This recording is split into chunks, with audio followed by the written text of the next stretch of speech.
Bonjour, bienvenue dal leen ak jàmm ci seen podcast Jollof Startup podcast bi ñuy waxtaanee lépp luy business formation waaye aussi transformation locale business healthy tey nag dañuy wax dama dalal benn gan boo xam ni dafay def lu xaw a spécial muy entrepreneur healthy su ma nee entrepreneur healthy mooy kuy entreprendre ci lépp li nga xam ne day dem ci wér-gu-yaram manger sain vivre sain Marie-Noëlle Gomis ma bàyyi ko mu présenté wu mu nuyoo. Alors bonjour, je m'appelle Marie-Noëlle Gomis, je suis nutritionniste et spécialiste en sécurité alimentaire et en même temps je suis diététicienne. Diététicienne. Ouais. Je suis entrepreneuse aussi dans le secteur de la transformation agroalimentaire et dans la nutrition parce que j'ai créé une entreprise qui est dédiée à la nutrition humaine et à la sécurité alimentaire pour accompagner toute personne qui veut faire un rééquilibrage alimentaire, perte de poids et aussi à la valorisation de nos produits locaux. D'accord, on voit qu'on a beaucoup de casquettes aujourd'hui. Elle seule diététicienne, nutritionniste, sécurité alimentaire, c'est des notions yoo xam ni ñu ngi koy dégg mais dañuy dafa am nuance duñ ko xam lu bari donc est-ce que mën nañu am benn éclaircissement en wolofan si entre nutrition diététique voilà c'est quoi la différence? Bon, ici au Sénégal dañoo am tendance de confondre diététique ak nutrition alors que c'est différent. Par exemple, la nutrition en fait c'est la science, c'est la théorie, ça étudie comment l'alimentation nous met agirait sur notre corps, sur notre santé. Alors que la diététique, elle utilise la nutrition pour pratiquer en fait. Loolu utiliser pour pratiquer, pour donner des conseils alimentaires pour tey boo bëggee def perte de poids, soo bëggee def rééquilibrage alimentaire ou bien prise de poids. Donc c'est différent les deux, mais on a tendance que tu es nutritionniste rek, on te demande de régime laa bëgg a def dama bëgg a perte poids, alors que tu peux être nutritionniste sans pour autant être diététicienne. Et tu peux être diététicien aussi sans pour autant être nutritionniste, c'est différent les deux. Mais tu peux être diététicien nutritionniste, ça veut dire que tu as allié les deux formations. Ouais. D'accord. Ah, comme tu viens de le dire, hein, on a tendance à faire la nuance entre les deux, mais bon, c'est pas méchant quand même.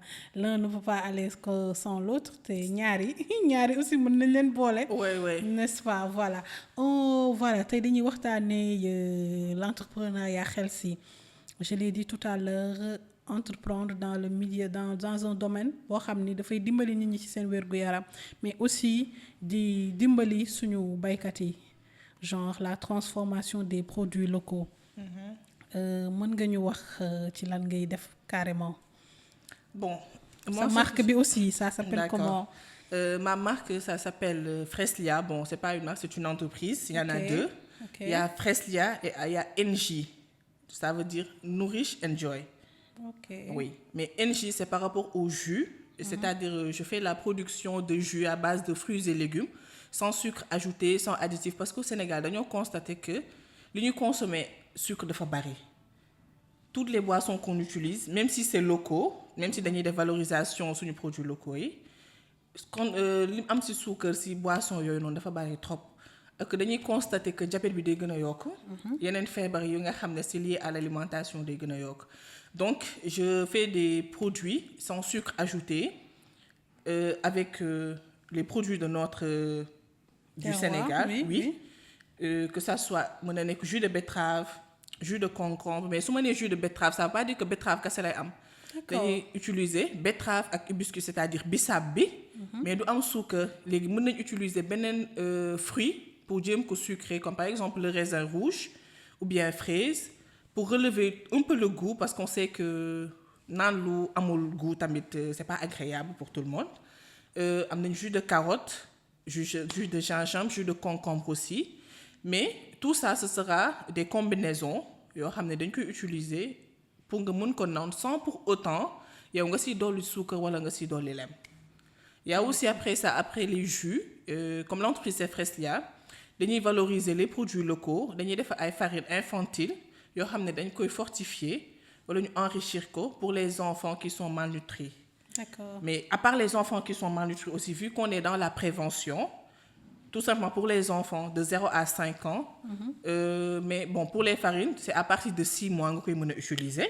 li ko xale yi di mën a utiliser mais on est plus dans la lutte contre la malnutrition au Sénégal parce qu'on n'en parle pas assez et que y a des enfants qui souffrent de malnutrition au Sénégal au lieu que tey ñuy xaar aide waa USAID wala yeneen entité UNICEF avec les Plum-Peanuts et tout alors qu'on a le mil le maïs le sorgho le ñebbe l'arachide et tout ça que ñooñu tey di souffrir malnutrition am nañ accès aussi loolu parce que dañuy am terre bi ils ont la terre Okay. ils font la production mais le problème c'est que ils xamuñu nan lañ koy utiliser tey xamuñu lan la ñuy utiliser combinaison pour jox ko seeni doom pour ñu mën a am wér-gu-yaram wala tey ñuy prévenir malnutrition boobu balaa ñu egsi si ñoom c'est ça en fait à part ça aussi on fait de l'accompagnement pour ceux qui veulent faire manger healthy par rapport aux box alimentaires pour le déjeuner le dîner et le petit déjeuner on a aussi des granulats pour les petits déjeuners sains on est dans l'alimentation en global kon genre sama genre gi suñu bëggoon jeex tey dañuy defar une consultation lu ñu war a lekk ndekki añ reer oui pour on fait se maintenir on fait une consultation d'abord dañuy proposer ay consultation soit tu peux faire seulement une consultation on te dit quoi et quoi faire ou bien aussi après la consultation si tu décides que ñu defal la accompagnement avec les produits qu'on vend on fait l'accompagnement. D'accord. Oui. Et si tu acceptes pour l'accompagnement, la consultation, elle est gratuite. D'accord. La consultation, elle est gratuite, oui. C'est intéressant, c'est Ouais. intéressant. Voilà, xam naa ne liñ nar a waxtaane tey moom bari na parce qu'on a abordé beaucoup de choses mooy volet alimentation manger sain mais aussi la terre. li ñuy bay fii ñu di koy dundee ndax gis naa dégg naa nga wax tout à l'heure le mil muy dugub maïs comment on dit ça. Sorgho, maïs fognon, sorgho le maïs. l'arachide, l'arachide, tout ça. ñebbe tout loolu yoo xam ni c'est disponible ah je vais pas dire que inaccessible na mais accessible na famille yëpp ñi nekk dans les coins les plus reculés du Sénégal mu am nañ ci accès mais mooy li nga wax combinaison bi lañ dul xam nan lañ koy defaree ba nga xam ni ñoom seen doom tey xale bi am 6 mois commencé lekk nan la koy lekkee et tout ak jus bi aussi les produits que vous utilisez mais avant ça ñun bëgg nañ xam parcours Marie Noël Gomis. Bon, d'accord. Déjà, j'ai fait, après le bac, j'ai fait une licence en nutrition et diététique à l'université El Hadj Ibrahima Niass de Kaolack. De Kaolack. Oui. Bon, après la licence, j'ai eu à faire un master en sécurité alimentaire, food safety, Okay. à l'université technologique Espagne. D'accord. Après le master de food safety, j'ai aussi fait un autre master de rural sustainable avec l'IFAD, Ok. avec il y a European Institute for Sustainable and Innovation. D'accord. C'est là que j'ai fait 2 masters. Et là aussi, je suis un master en sécurité alimentaire avec l'université de Laval, De Laval. au Canada. Oui. Ah waa kon baax na. Sécurité alimentaire, food security. Food security. Oui. mooy li ma wax rek du loo xam ni da nga tëb rek dugg ci mais da nga ko jàng ba pare da nga ko jàng da nga ko maîtriser vu ton parcours vraiment c'est légal nga ci mais les kii comment on dit tout à l'heure mooy dañ ko wax farine infantile bi parce que man daf ma intéressé bu baax a baax comme dans les centres ñu ngi koy xamee Kër Sër dans les pharmacies aussi gis naa sénégalais ñu ngi ci def lu am solo parce que j'ai vu des marques quand même dans les pharmacies ñu ngi koy jaay est-ce que yow farine bi yaa ngi ciy gis sa bopp.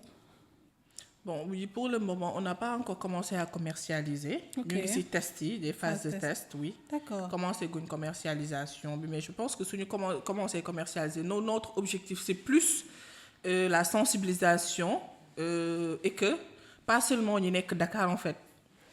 Parce que, bon, on peut dire qu'il y a des enfants qui sont malnutris à Dakar, mais nous avons sort là, moi, nous que ces zones rurales, bi. Surtout.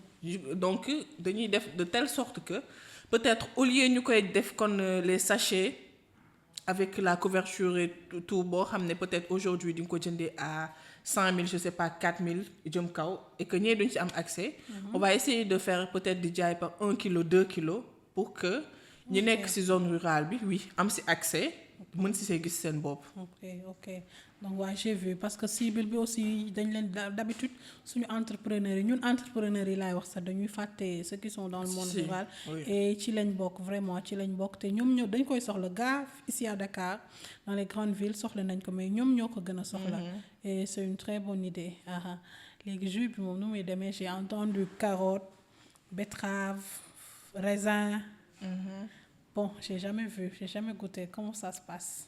Bon, oui, c'est pas amer aussi, hein. Comme que, bon, comme tout à l'heure, on va revenir d'abord sur ces questions bien njëkk sans que tu as parlé de valorisation de nos terres ak manger le local. Foofu lay commencer parce que fii suñu problème mooy amuñu éducation nutritionnelle de base. waaw lii loolu tamit c'est quoi ça encore. Ok, éducation nutritionnelle de base c'est-à-dire comme tey yow da ngay lekk navet. non Voilà. je mange pas. Sa doom du lekk navet. non. Parce que yow doo lekk navet sa doom du lekk navet. doo lekk basante. non. doo lekk jaxato. doo lekk chou pommé. si dama koy da nga lekk. lekk carotte. waaw pomme de terre patate. oui sa doom yooyu lay lekk. yooyu lay lekk. c'est ça en fait le problème. donc yow li nga dul lekk sa doom loolu lay lekk parce que loolu lay dégg ngay wax. oui doo lekk navet dafa lewet moom depuis xale day dégg que navet dafa lewet ñun ñëpp. loolu la ñuy dégg navet dafa lewet donc si bool bi moom du lekk navet parce que dans sa tête navet dafa lewet mosu koo ñam. donc tey même soo tegee benn sauté de légumes bu am navet dina lekk tout sauf navet boobu noonu. oui parce que navet dafa lewet ni mosu ko ñam xamul sax navet nu mel. parce que psychologiquement daf c'est ko ça def dans parce sa que loolu lay tête. dégg en fait loolu lay dégg alors que peut-être si on commençait à faire l'éducation nutritionnelle dans les écoles si dessin animé yi ñu koy seetaan peut-être benn pause de 30 secondes manger des fruits et légumes manger tel légume baax na manger tel légume ñu koy wax ci que et que les parents arrêtent les préjugés de certains légumes que yow doo ko lekk que baaxul dafa lewet alors que mosoo ko ñam en fait mosoo ko cuisiner autrement. Oui. C'est ça le problème donc suñ déggee jus de concombre du yow kese y a beaucoup de réactions comme ça jus de concombre automatiquement dañ naan neexul parce que amuñu habitude di lekk les légumes jus de carotte neexul parce que duñ am habitude lekk légumes xamuñu saveur légumes suñ ko lekkee rek peut-être occasionnellement. ci ceebu jën. ceebu jën plat te li ngay lekk mooy bien garni voilà. ceebu jën ñu teg ko. mais xam loolu nga. yëpp ci mbalit bi lay demaat en fait. waaye ça c'est vrai. loolu Même yëpp ci mbalit lay li nekk. ma gën a métti sax mooy tamxarit. voilà tamxarit dañuy ndugg xam nga. Après, lépp mais day tamxarit bi ñëwaat sax ci sore na en fait da ngay xool sa vie quotidien chaque jour di nga jëndi légumes. mais chaque jour li ngay sànni ci mbalit mu ëpp parce que li ngay gën a focaliser aussi ceeb bi mooy yow li ngay sentir goût bi carotte que am na goût sucré pomme de terre am na benn goût sucré pataas am na goût sucré chou pommé tamit même chose mais non yow li ngay sentir que ne dafa fat doo ko lekk alors que yaa ngi koy jënd ak sa xaalis maintenant aujourd'hui tu vas dire que dafa cher te yaa ngi koy jënd chaque jour. ñu ngi nekk pays en développement dafa cher on n'a pas accès à ça si on a accès les gens pensent qu'on n'a pas accès on a accès mais on l'utilise pas on sait pas comment l'utiliser on le mange pas alors que c'est pas comme ça maintenant beneen concept jus c'est que pour que nga insérer yow sa quotidien fruits et légumes boobu noonu nga xam ne mënoo ko lekk ci bool bi mën nga ko naan ci jus bi en fait. Ouais. C'est intéressant. oui mënoo ko lekk ci bool bi mais mën nga ko naan ci jus bi boobu moo nekk beneen concept bi la facilité pour ñu insérer suñu quotidien suñu journée yi de boire au moins si tu manges pas légume boobu noonu tu vas le boire. looloo ci nekkoon beneen concept bu ma bëggoon a kii pour la production des jus. Pour la production des jus. Et c'est intéressant parce que si ce packaging yi maa ngi gis nga bind fenn boire ton rétinol. oui boire ton Pour- ta vitamine C plutôt xam nga yooyu c'est des choses nouvelles parce que rétinol ñun famille donc ñi am à l'âge de 40 ans dañuy commencer les femmes dañuy commencer di def des skincare avec rétinol pour tirer un peu la peau xam nga vitamine C moom nga ñuul nga xees ñëpp ñëpp ko utiliser am c'est glow vrai. donc Mais vitamine c'est ça le C fan problème, lañ en ko fait. mën a jëlee Oui, avec oui. nos fruits et légumes. il y a les oranges mën nañu ko utiliser en fait le problème c'est que tey li ngay dem di jëndee skincare boobu mën nga ko amee ci alimentation bi.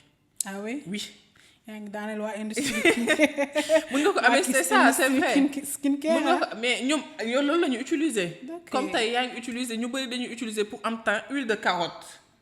ci carotte bi lañ koy jël lañ koy extraire. huile de carotte boobu foofu lañ koy jëlee les vitamines C ci fruits yi lañ koy extraire et les légumes. ok donc pourquoi pas le manger mais yow tu préfères da nga koy jënd ba pare carotte boobu da nga koy jënd nga tuur ko ci mbalit bi après nga doog a jël benn 2000 benn 5000 benn 20000 dem jënd ko ci huile de carotte pour diwoo ko. alors que tu as dans l'alimentation.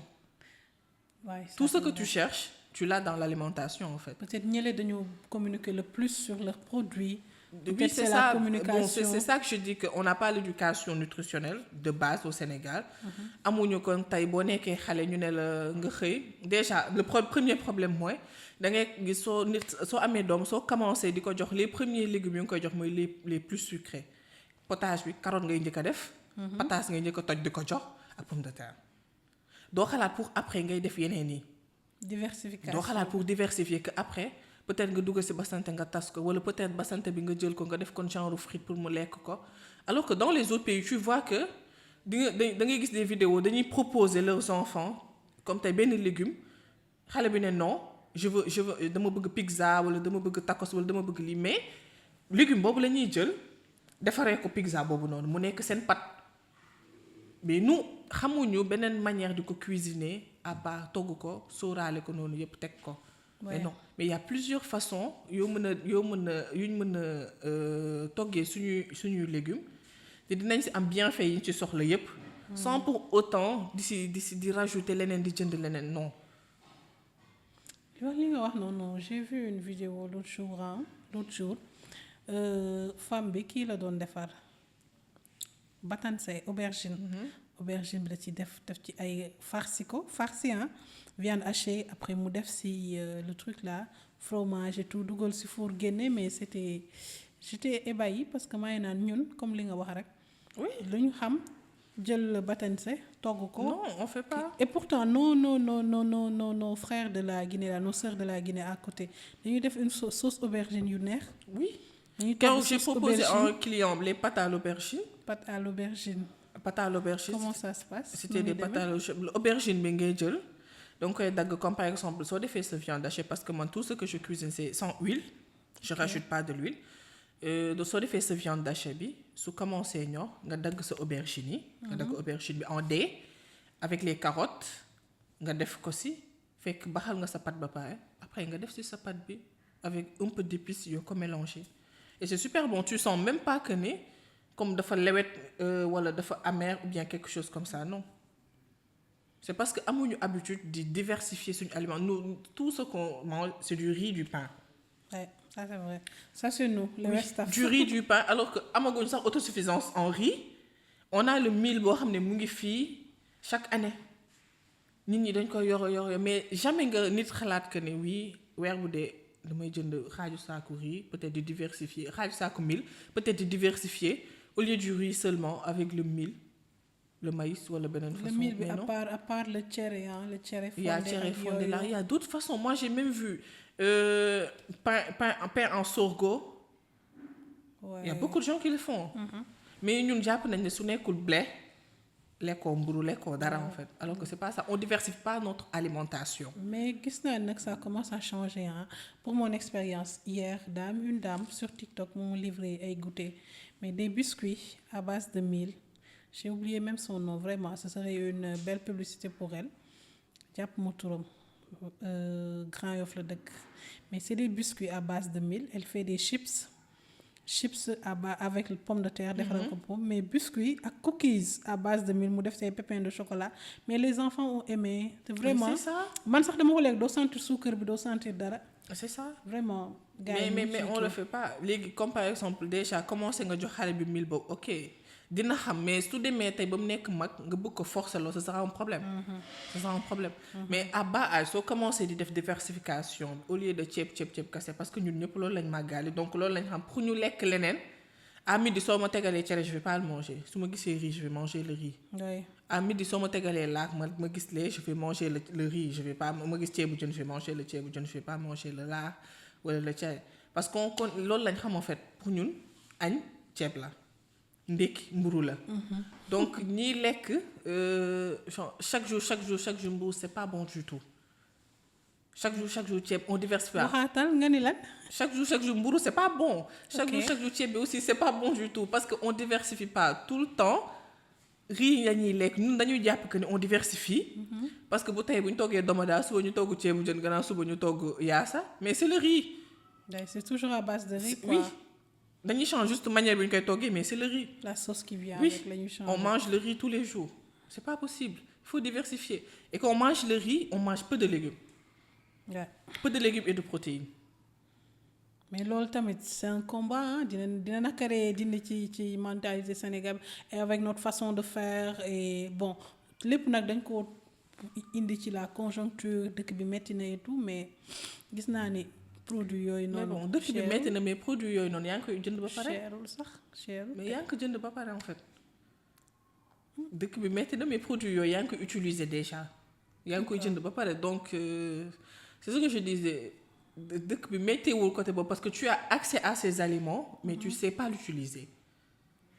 yow ni nga ko bëggee nga koy utiliser mais tu sais pas l'utiliser correctement. d'accord les packs là pack de jus yi ngay defar les shots gis naa ne shot am na ay bouteilles 1 litre et tout loolu pour perte de poids la wala comment ça se passe noo koy jaayee ak clients yi noo leen koy proposer. Bon, ça dépend déjà de l'objectif parce que am na ñoo xam ne genre bëgguñu perte de poids c'est juste pour un rééquilibrage alimentaire. Et que les jus mun la perte le poids ça va t'aider. day aider parce que ku nekk ak sa métabolisme yow mun nga ko naan tey mu aider la par rapport ak sa métabolisme nga gaaw a jeex nga jàpp ne c'est le jus non ça t'aide en fait. C'est un booster daal. Ouais, ça t'aide. Comme par exemple pour le betterave c'est pour le système immunitaire le drainage et tout ça. Donc ça t'aide pas. Pour le concombre aussi c'est la même chose genre c'est un détox permet l'hydratation et tout ça mais ça taxul nga jeex loolu kese mënu la jeexal ça peut t'aider quand même ça peut booster ça peut t'aider mais taxul nga jeex en fait. Marie Noël Gomis indi nga coow nga ni les jus là da lay booster. oui day booster sa perte de poids de say da lay ça jàppale ci sa métabolisme ça peut et t'aider tout. oui. Donc bon les boissons détox là qu'on vend sur TikTok et tout les thés là yooyu moom. day non les thés le pas mënu la jeexal pour nga jeex déjà il y a deux. Il faut que nga suivre nga am une bonne alimentation. ok tu pratiques une activité physique après les autres yëpp c'est de l'ajout. ay supporters lañ daal. waaw mais il y a deux principales alimentation le sport après yi ci des le thé mënu la jeexal. kon thé yi nii boo ci jënd du la jeexal. non thé yi mënu la jeexal te nit ñi ñoo yemul en fait comme par exemple yow mën nga xëy chaque jour di naan ndox mu tàng chaque matin nga gis que ne yaa ngi jeex. ok tu vas dire que loolu moo ma jeexal alors que tu comprends pas ton métabolisme. yow lii la jeexal mën na ma bañ a jeexal. oui c'est vrai. c'est pourquoi nit ñi objectif bokkul comme c'est pour d'où l'intérêt de faire une consultation. mën nga xëy tey comme par exemple il y a beaucoup de rumeurs hein chaque jour nit lu muy génnee sur TikTok bi pour dire que lii soo ko defee di nga jeex lii soo ko naanee di nga jeex lii soo ko lekkee di nga jeex alors que non comme par exemple on peut prendre l'exemple des flocons d'avoine l'exemple des graines de chia que dire que flocon d'avoine bi soo koy lekk soo koy ndekkee ça permet de perdre de poids alors que non yow mën nga ko lekk nga perte de poids c'est ton métabolisme qui est comme ça man mën naa ko lekk c'est pas le cas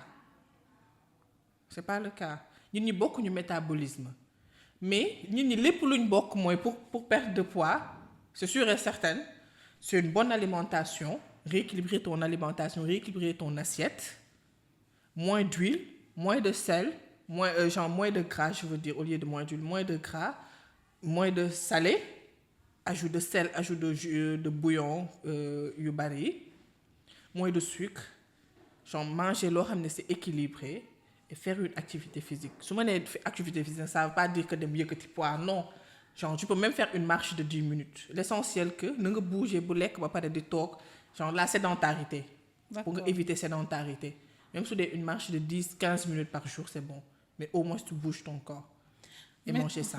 Mais yeneen ni ci des que ce soit le thé que ce soit les détox mënu la perte le poids si tu bois le thé 100 ans nga continuer di ndekkee chaque jour mburu libre nga def ci nambe mayonnaise nenu baxal añ nga lekk ceebu jën ba suur reer même chose tu vas jamais perdre du poids et que dañuy jaawle deux choses il y a perte de poids ak perte d'eau bi par exemple tu peux boire le thé yu ci bari ça permet comme ça sa ndoxu yaram bi la rétention d'eau da koy wàññi si tu te pèses tu vas penser que tu as perdu du gras alors que non c'est de l'eau et tu vas constater que soo arrêté thé bi pendant 2 semaines tu vas reprendre boobu dina yëngatu. oui tu vas reprendre il y a différence là même soo constaté soo commencé di def sport rétention d'eau ba mooy njëkk a wàññeeku avant ngay commencer de perdre gras. Donc c'est différent le thé mën na la aider par rapport à ça par rapport à l'eau là mais pas par rapport ak graisse bi comme par exemple mënoo naan thé mu cible exactement comme le thé ventre plat cible exactement ce ventre pour dire que graisse au ventre bi laa ciblé boo paree thé bi di nga am ventre plat non. c'est thé mënul cibler benn partie de ton corps. Non. Parce que j'ai vu thé ventre plat. Mais c'est le thé marketing. minceur. C'est le marketing. C'est du marketing, c'est ça. C'est du marketing. Ah ouais. Genre bañ ne thé ventre plat ba tey bon en tout cas j'ai pas encore vu quelqu'un qui a bu thé ventre plat ba thé ventre plat boobu mu bëgg plat ventre plat bi mu bëgg j'ai pas vu à part ñu boole le thé là avec une bonne alimentation xool lu ñuy lekk di pratiquer une activité physique mais dañuy jaawale la rétention d'eau là avec perte de graisse alors que non c'est pas le cas am na ay thé yu ciblé loolu yoo xam ne soo ko naanee tu sens que yaa ngi commencé oyof parce que eau boobu mooy njëkk a dem ba pare. Mais si tu arrêtes 2 semaines après ça va revenir. Donc mais bon man je dirais que loolu arnaque la parce que soo arrêté 2 semaines ça va revenir nga jëlaat continuer jusqu'à quand ngay arrêter. Mais c'est l'objectif de vendre soo jëndul du jaay. waaw l'objectif de vendre c'est vrai mais est-ce que yow ta santé qu'en est-il de ta santé est-ce que tey tout le temps nga continuer parce que tey boo koy naan yaa ngi am jaare tout le temps da ngay déshydraté loolu ban lan lay def ci sa santé sa wér-gu-yaram. Bon y a pas un médecin qui vend ça hein? Ça se vend pas à la pharmacie. C'est pas les médecins qui vendent ça. C'est pas les médecins qui vendent ça. Ah oui. Ça se vend pas à la pharmacie donc yow yaa moom daa proposer produit yow yaa bëgg jënd nga dem jëndi moom forcé wala nga jënd. maanu nga nag. Ah mais donc après dara bu la si fekkee c'est pas de sa faute aussi yow yaa ko jënd te forcé wala. Ça c'est vrai.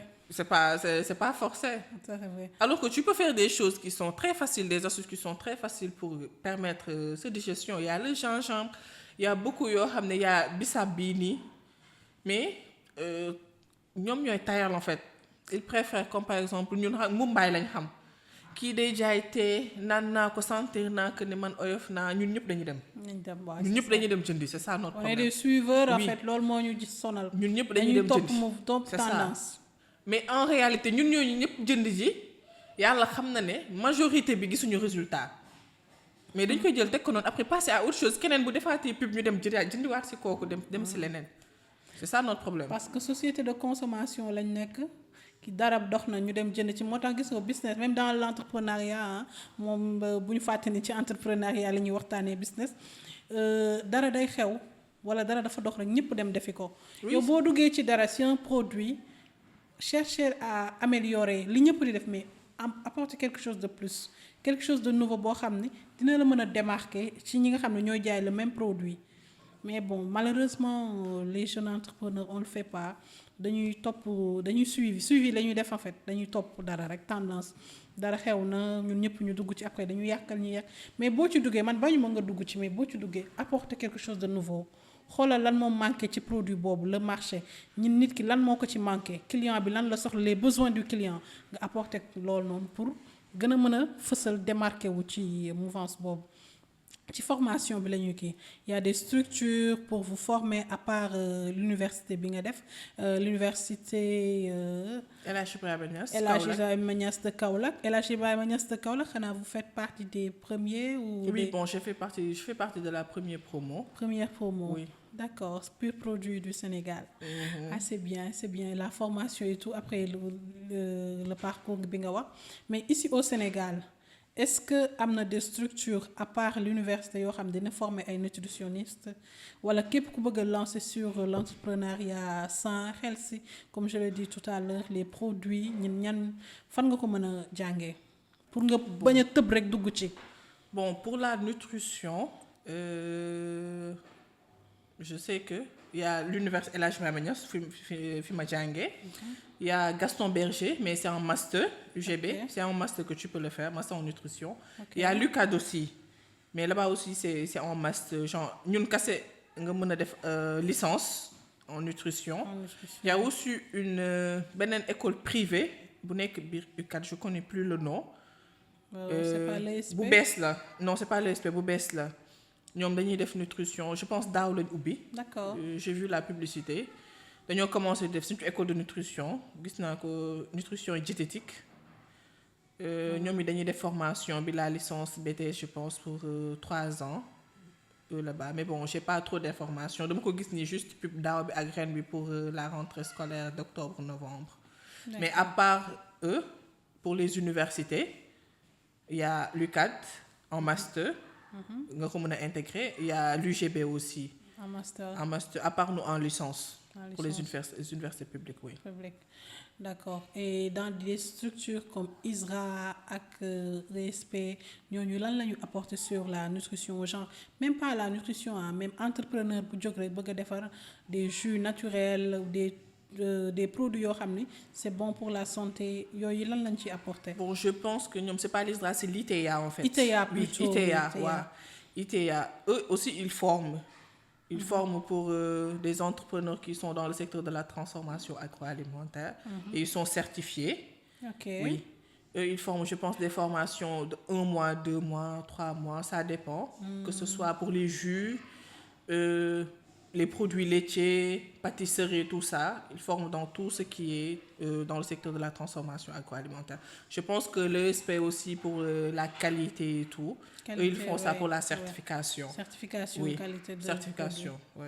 Oui, et c'est bon à savoir pour ñi nga xam ne ñu ngi ci nekk aussi ñu mën di formaliser wu mooy nga jaar fi nga war a jaar formation même bu dee mën nga ko pare mais ça te coûte rien nga dem ITEA nga formé wu am sa certification nga demaat ESP aussi pour la qualité de vos produits mais aussi pour NINEA et tout parce que comme je le dis à chaque fois dans Jollof Startup dañuy jéem a légaliser ce qu'on fait être formel comme on le dit NINEA registre de commerce et tout les démarches chambre de commerce récemment à la foire bi ñu ngi fa woon waa chambre de commerce nga xam ne dañuy accompagner les jeunes entrepreneurs pour ñu mën a formaliser wu est-ce que yaa ngi ci sillage boobu.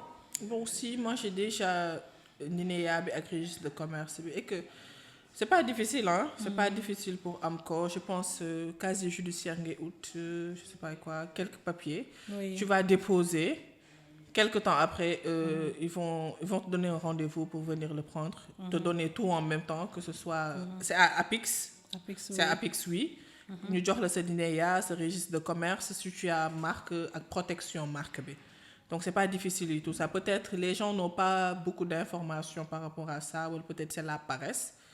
C'est document yooyu mën nga ko amee à APIX et que je pense c'est entre 25 26 25 et 30 000 en tout cas. 20 000 francs ça à 20 000 francs je pense et chambre de commerce aussi man comme je le dis chambre de commerce ils ouvrent les portes à tout le monde boo fa demee même business plan boo ko bëggee chambre de commerce da nga koy fay boo demee fay ñu defaral la business plan dañ lay accompagner ils font tout vraiment entrepreneur day ñeme chambre de commerce ak APIX.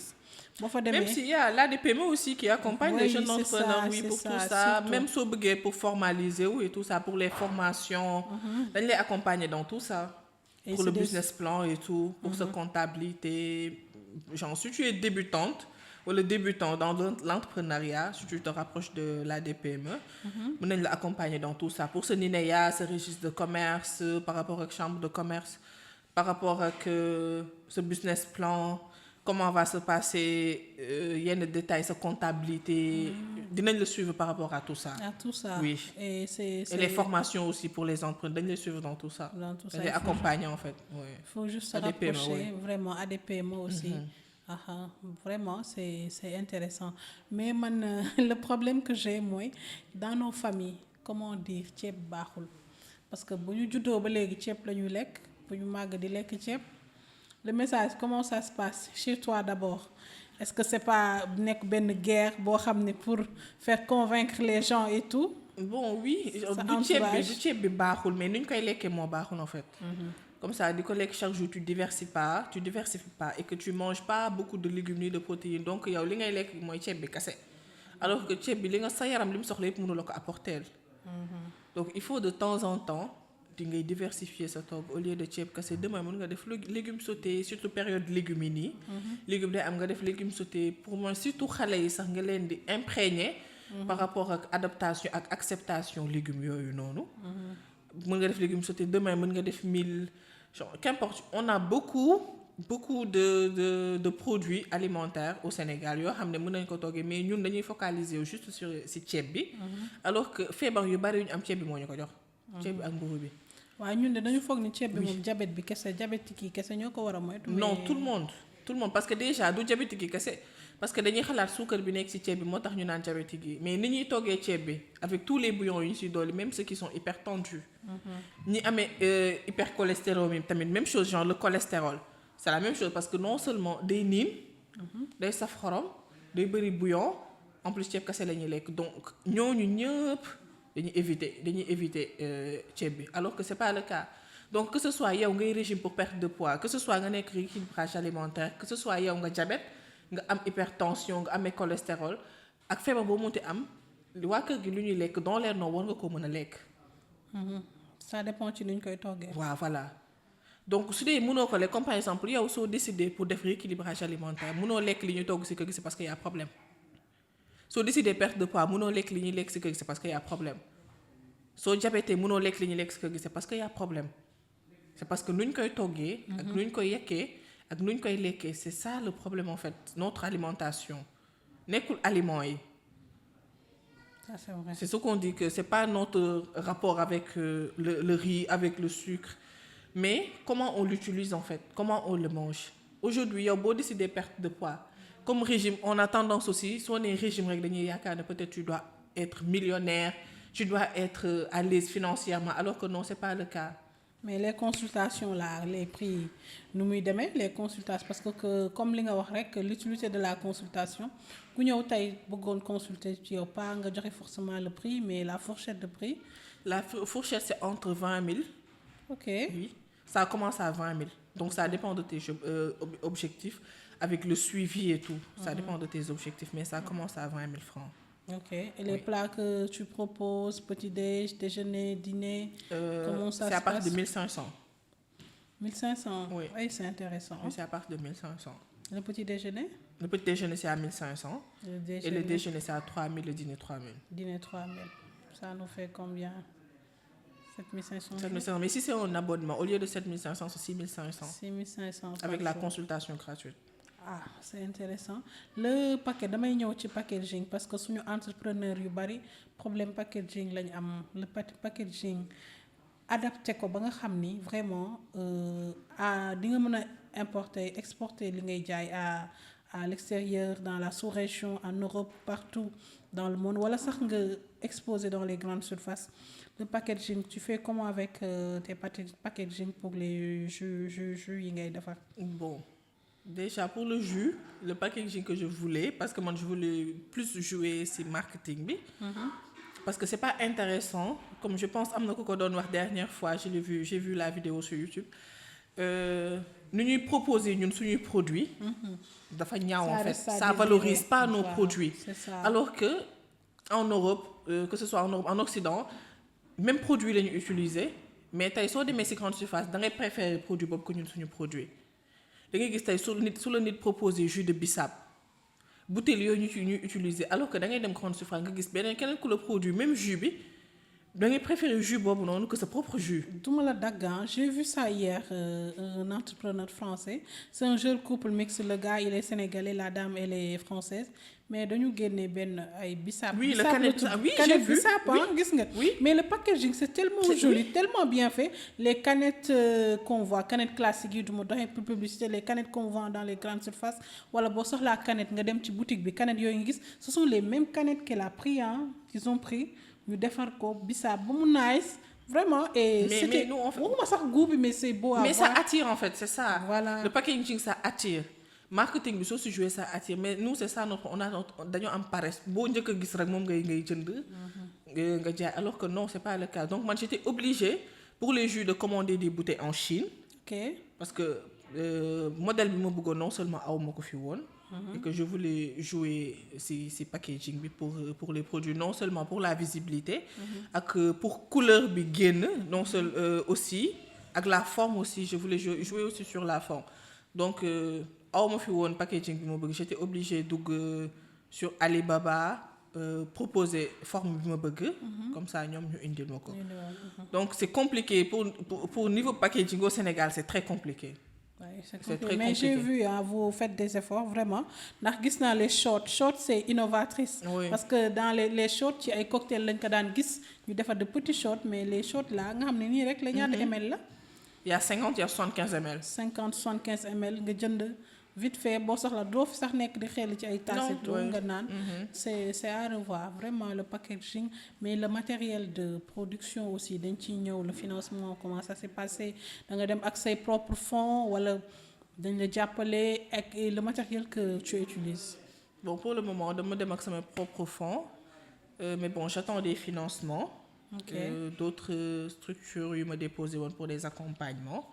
Mais je me démarque sur mes propres fonds. À part aussi quelques concours que j'avais fait, qu'on te donne des petits financements pour te booster et te suivre. ok. Oui, et des programmes. Des programmes, bon, c'est pas au Sénégal. Des programmes d'accompagnement en Europe par rapport à l'entrepreneuriat féminin et tout. Ok. Oui. Qui Ok. t'accompagne. mooy li may wax rek entrepreneur dafay sob parce que doo ko yemale rek comme genre entrepreneur dama am xaalis tey am naa benn tuuti xaalis ma jënd produit jaay mais da ngay jàng. da ngay jàng xool les programmes qui vont ak li ngay jaay les programmes les forums ah les foires loolu dafay vraiment day ibbi xel sax. day Oui, ibbi c'est xel ça, te oui. day tax nga indi quelque chose de nouveau. nouveau, sur ce que tu fais quelque chose de nouveau sur ce que et c'est à encourager. Vraiment c'est à encourager. Mais il y a beaucoup, hein, il y a beaucoup de programmes qui, à part UNEC Sénégal, il y a beaucoup de programmes UNEC Europe yu jàppale les entrepreneurs africains. Bon, ça dépend des cibles ak domaine bi nga nekk. Mais je pense que ak domaine boo munti nekk di entreprendre y en a. Il faut juste chercher mais y en a. Y en a, oui. Mais soo bëggoon dimbali tey un jeune entrepreneur boo xam ne dafa bëgg a débuter yan site la mën a dem fan la yan information la mën a inscrire pour mën a vraiment. Bon, moi je suis sur LinkedIn.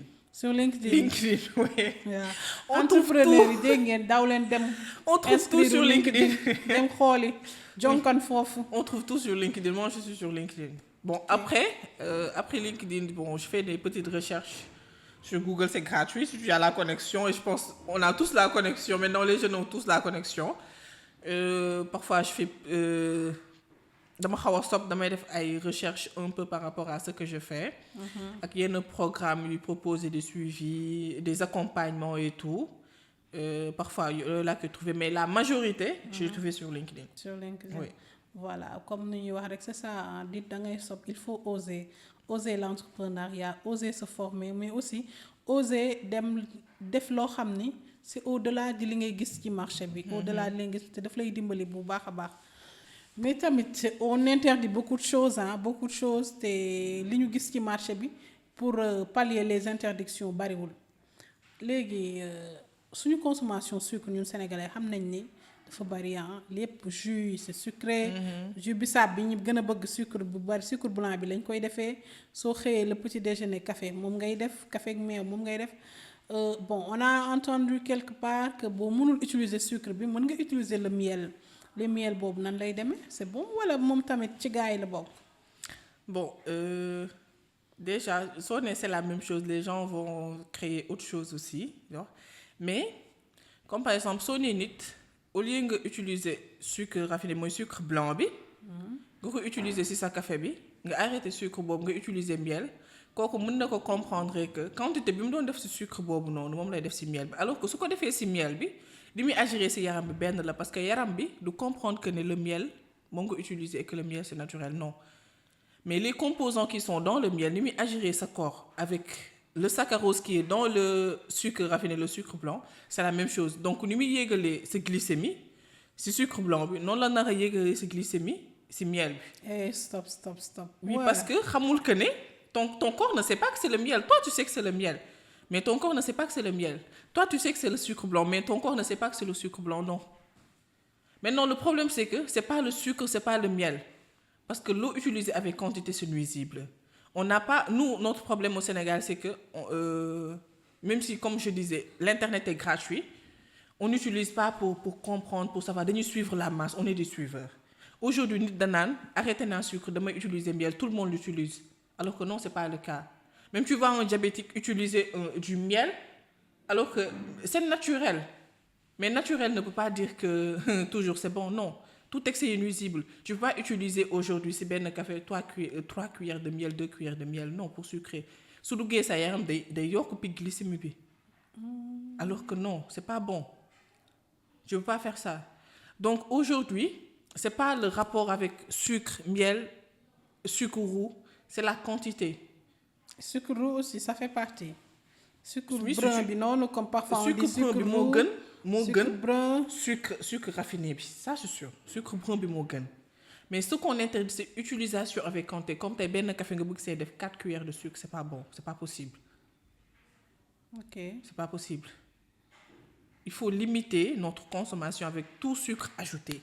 Que nga utiliser sucre brun nga utiliser mu nekk sucre roux sucre blanc lépp luy sucre ajouté il faut modérer nga utiliser miel nga utiliser sucre blanc sucre roux loolu yëpp c'est ajouté nekkul loo xam ne ci produit bi la nekk naturellement. waaw parce que dañuy ñëw foofu parce que c'est bientôt le Ramadan la date là muy tàndarma bon tàndarma am na ñoo xam ne sax dañ koy gis naa ne dañ koy mixer après le jus là moom la ñu sucré seen kii. mais la quantité gis nga loolu soo ko mixer tu perds les fibres. Tu perds les fibres. Oui. Si tu mixes parce que moi j'en ai vu des vidéos. kooku au lieu de sucre léegi day jël tàndarma mu mixé ko soo ko mixé tu perds les fibres alors que yow si tàndarma bi tu cherches les fibres yooyu moo koy ralentir. D'accord. mais boo ko mixé tu perds les fibres donc de préférence au lieu nga koy mixé je sais pas nan nga ko nar utiliser ci café bi mais nga utiliser ko doom bi noonu moo gën nga koy mixé parce que soo ko mixé tu perds les fibres alors que yow loolu ngay rechercher ci tàndarma bi. mais doom bi c'est bon mais quantité bi ci nit ñi di lekk parce que man avec les caries dentaires ak yooyu moom laa ciy ragal quantité bi nit ñi di lekk ci tàndarma bi aussi est-ce que après à la fin suukar bi du la sonal. bon quantité bi ça dépend si ñaata parce que je pense nit ñi duñ passer 3 maximum. 3 tàndarma ok. oui nit ñi duñ passer je pense 3 maximum. bon avec le Ramadan je sais que ñu bëri moom la ñuy utiliser pour arrêter. couper mais je pense benn la ñuy utiliser xaw ma ñaar. même le matin aussi. donc c'est pas méchant. oui. Voilà, on a fait pratiquement le tour voilà entrepreneur nga je signale que ak waxtaan lu mu neex conseil les expériences lu mu bëri elle n'a pas encore fait 1 an dans l'entrepreneuriat peut-être ci jàngam la gën a sori. yan conseil nga mën a wax sa moromu entrepreneur yi commencer de rien ndànk parce que yaa ngi naan sa fonds propre nga commencer mais aussi daanu. kenn bañu ko kuy liggéey mooy daanu soo daanu il faut savoir se relever yan conseil nga jox sa morom yi surtout la génération 2000 parce que je signale que ci génération 2000 bi la bokk sa morom yi entreprendre et les entrepreneurs en général. bon le seul conseil que je peux donner c'est la persévérance parce que entreprendre metti na et je pense que c'est pour tout le monde ñëpp ñu commencer à entreprendre c'est difficile. Ok. Même si tu pars avec tes fonds propres même si tu as des milliards. Mais il faut non seulement la connaissance, il faut l'expérience. Donc, il faut continuer d'apprendre parce que chaque jour, di nga jàng lu bees munoo demee ak sa xel kase. Tu as besoin des conseils, tu as besoin des experts, tu as besoin d'accompagnement. Genre munoo demee ak sa bopp kase. Et que comme ni nga ko waxee daanu bi, parfois di nga programmer dara, mais ça va pas se passer comme ça. neneen lay passer, oui. neneen la ko yàlla di dogalee daal mais donc il faut toujours la persévérance et la motivation si li ngay dugg parce que si tu l'as pas tu vas abandonner tôt et que je pense c'est pas l'objectif de l'entrepreneuriat. Voilà la persévérance man je vais en rajouter la résilience parce que si tu as la persévérance la motivation ànd ak résilience kon boobu entrepreneur li koy toogloo li koy daaneel du yomb dina daanu mais day jógaat te bu jógaatee day ñëw ak doole c'était Jolof Startup. Merci beaucoup Marie-Noëlle Gomis merci vraiment ci invitation bi nga accepté malgré le temps qui est un peu serré merci à aussi Edu Agency du ma tàyyi ci di ko wax pour l'accompagnement et ñu ngi leen di jox rendez-vous sur beneen numéro dans Jolof Startup beneen entrepreneur beneen combat mais aussi beneen victoire boo xam ne dañ ko war a célébrer fii ci Jolof Startup merci beaucoup. Merci. Bye.